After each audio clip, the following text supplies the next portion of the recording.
Wives and the bitch threw her prosthetic foot. Mob wives. And then them hoes Italian. Them some real thug ass bitches right there. Shout out to Drita.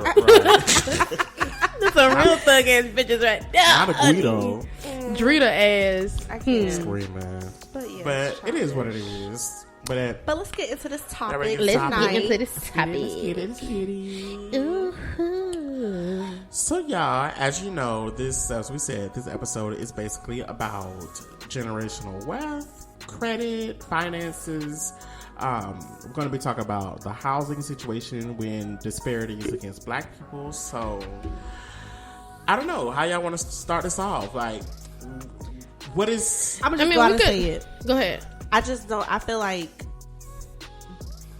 back, like looking from a certain standpoint or a certain perspective, black families don't always set up their kids to have generational wealth, and that's mainly because of the disparities that we've, been handed, the resources that we have, and then a little portion of it could be our accountability. But we'll get into that. And I also think too, though, you have to factor in the lack of education on it, because a lot of times our parents were probably like us and didn't learn that until they late 20s. But that's still not an excuse, because you still have time to teach us those type of things. So, but that's only if they learned it, assuming so. Like, assuming they learned. Like your mom is amazing. Yeah, like my situation for example is I come from a 2-parent household. Both of my parents are very highly educated, and they made sure they set me and my siblings up for success. Yeah. So it really any downfalls or failings that we had, that was on our own merit.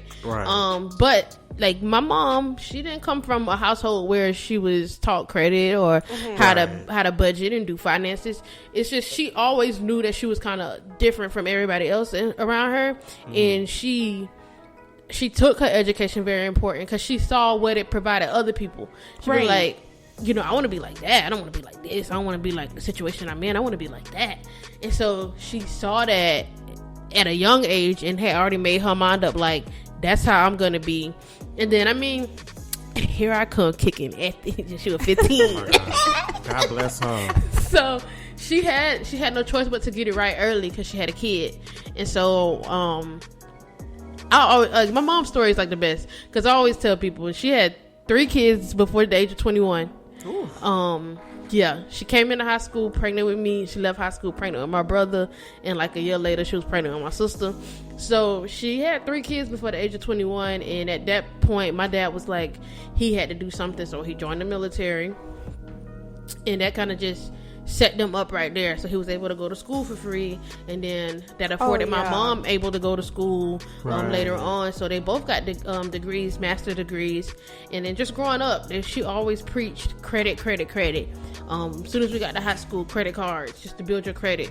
Only use it on gas. Just start somewhere, because your credit is what's gonna set you up in the long run. Like, loans is factored by credit. If you want a car, that's factored by credit. When you go apply for apartments, that's factored by credit. Like, everything, credit. So she helped people. It ain't her. That's not her profession. She's a nurse practitioner, but she's helped people get their credit right. That's what's up. Because she had to learn it the hard way. Because my dad, he would just take like credit when he was younger. He's just, shit, I need some money to sign up with his credit card. Run that shit up, run it up. So she had to like fix his credit, and then together, like, their credit scores are amazing. It's the mom that's like more financially conscious. My mom was my mom is sometimes. Too. My mom was the financial person in our household, like bills and handling things like that. It was all on her. And like I said, so they set us up perfect. Like, we weren't forced to move out. We weren't forced to work either. Like, school was your job. So you go to school, you get there, you have no distractions. You don't have to worry about bills. You don't have to worry about food. You don't have to worry about, doing this. Like, we had, like, at like 20, between the age, I just moved out of my parents' house last year. So from the time I was born up until 26, I was living rent free. All I had to do was go to school. I picked up a job, so I had a part-time job just for extra money for myself. So all I had to do was go to school.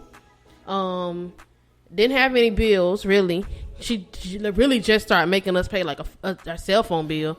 So really didn't have no bills. Didn't have to worry about car insurance. All I had to do was go to work, go to school, study, and then help out with like home chores, like keeping the bathroom clean, doing the dishes, doing some laundry here and there, keeping my room clean at the age of 26. 3 kids. 3 kids. Do that. That's crazy. My mom had 3 kids, but I'm the oldest.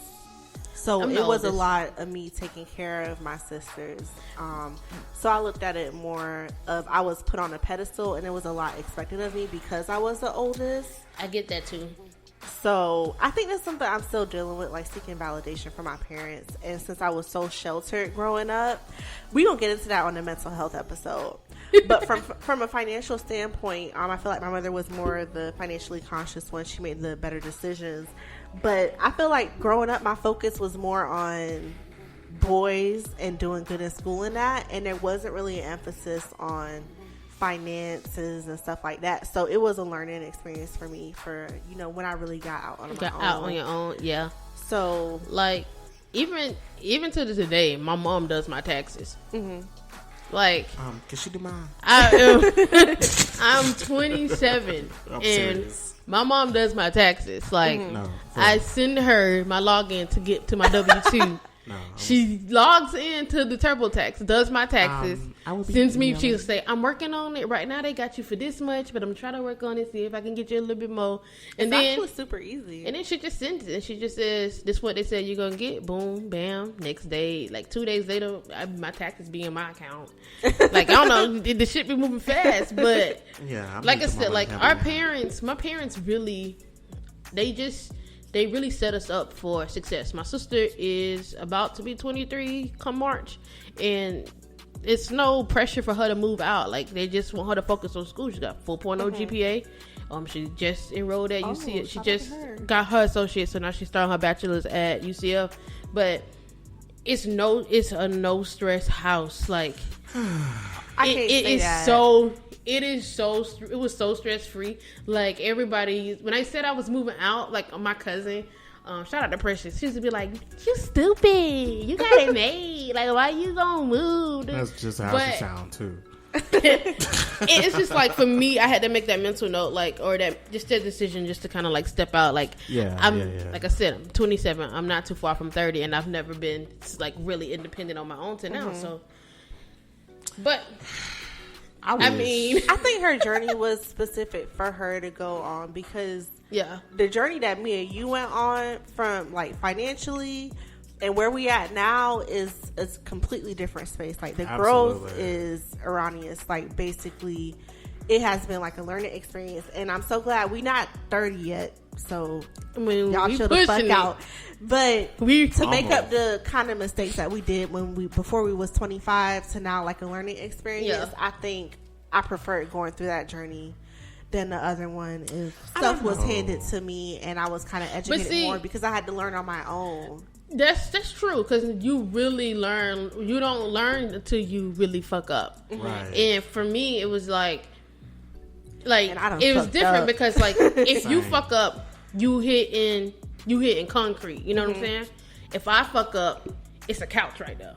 Right. Like, it's a mattress. Like, it gonna hurt a little bit. Right. But it's a little cushion. It be my pride. You know what I'm saying? So mine's got spikes at the bottom. The fucking box of needles, bitch. Yeah, it's a couch with spikes. But the other thing with that too is because of my parents' story, it's like I have no reason to fuck up. So when I fuck up, it's like fuck, I done fucked up, and like, what's my excuse? Because there isn't any. Whereas like, you might kind of have an excuse because it's like, I ain't never learned this before, or I ain't had nobody tell me not to do this. But if my mama just told me you might not want to do that, and my dumb ass go do it, and I done fucked up. It's the I told you so that I don't want to deal with. Yeah. It's so so it was always like, every time I fucked up, I was just like, I done fucked up. Like, it hits me just a little bit harder So that's the thing. Like, I might have a little cushion to fall onto, but it's like at the same time, it's like, what am I gonna say? Like, what's my reason for fucking up? Because there is no reason for me to fuck up. Right. My parents would definitely want me to move back in to take care of my little sibling. But it ain't no fucking, it ain't no sucking, it ain't no smoking weed. So that's kind of just where the shelter come in. But from a financial standpoint, socioeconomic status, I feel like, I don't know, it's just the disparities for me. But basically the way Taija was set up and how that foundation was made for her, that's how more black families need to set it up. Because you will have generations that continue to fuck up. Like, where are you not learning your lesson at? You know who I'm talking about. His mama fucked up. He fucked up. Grandma fucked up. What the fuck? Like, y'all should learn. Like, but at the same time, though, it's kind of like, if they're not educated on it, then they're not going to be able to teach or grant those type of lessons, you know, through generational. You know, they're not going to do that. The fuck up should be an opportunity to educate, true, though. But the fact of the matter is, if you see your mama doing something, she done fucked up, she ain't taught you nothing, it is your responsibility, you know, to learn. But at the same time, everybody there ain't are set other up that factors to that, you know. Like, some people be content. Yeah, I didn't grow up like that. Very complacent. My daddy was, you know, I lost my mama when I was 11. I literally had to raise myself. I mean, my dad was there, but he wasn't like, he didn't teach me shit. He didn't teach me how to tie. He didn't teach me how to drive. He didn't do none of that shit. Like, he was there just for like a trophy. Okay? That's it. Didn't move, didn't do shit, was there. Okay? Put a roof, that's it. You know, no emotional support, but that's another story. So, you know, but when I got into credit, so when I got into getting my first car and credit card, I fucked up. Like, my first car, I think I made one payment on it. Bitch. I was 17. I was 18, so leave me alone. But nobody told me or informed me about how that was going to affect me in my future. In the long run. Like, nobody told me. And when I went to the bank to get my loan and stuff like that, they never gave me that information. They just said, hey, we're going to give you this car. And then when I came back and signed my paperwork, she was like, you want a credit card? And I was like, sure. And, you know, it was a $2,000 credit card at the time. So it's like, oh, shit, I got $2,000, bitch.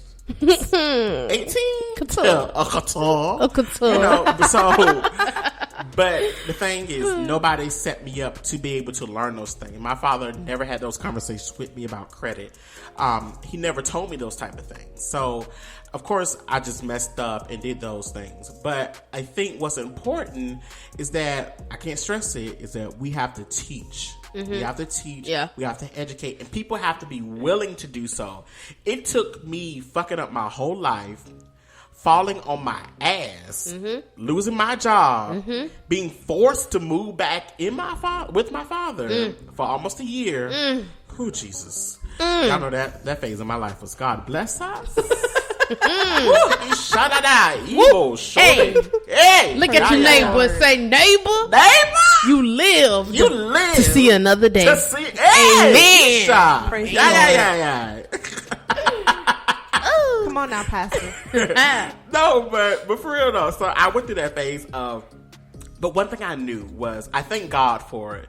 Because even though I was rock bottom, I had all this shit on my credit. It was fucked. I really went and said, I went in with a mission. It was like, you know what? I'm going to fix my credit. So, unfortunately, I did have to file for bankruptcy. And I'm happy to say that because A, it changed my life. And B, even though that bankruptcy stays on your credit for 7 years, and by the way, y'all, don't feel bad for it. Because the bad things you hear about bankruptcy, it's not a good thing to be in, but it does fix and help. And B, learn the process, because these white folks, they go every 7 years, file for bankruptcy.